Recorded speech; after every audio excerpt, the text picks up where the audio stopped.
Saya berharap kerajaan pusat turut memberikan keutamaan kepada negeri Pahang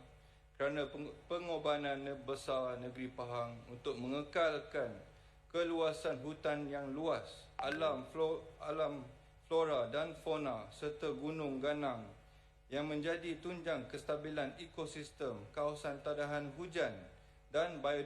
biodiversiti di Semenanjung Malaysia. Pengorbanan negeri Pahang ini tidak boleh sama sekali diukur dengan nilai sumbangan cukai kepada persekutuan,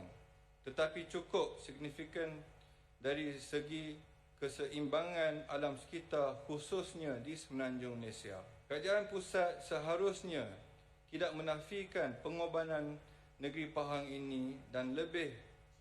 mengutamakan negeri Pahang yang merupakan negeri yang terbesar di Semenanjung Malaysia. Saya begitu kecewa apabila kerajaan pusat tidak meluluskan usaha negeri Pahang untuk menambahkan hasil negeri seperti ekspor pasir sungai, memandangkan negeri Pahang memiliki sungai yang terpanjang di Semenanjung Malaysia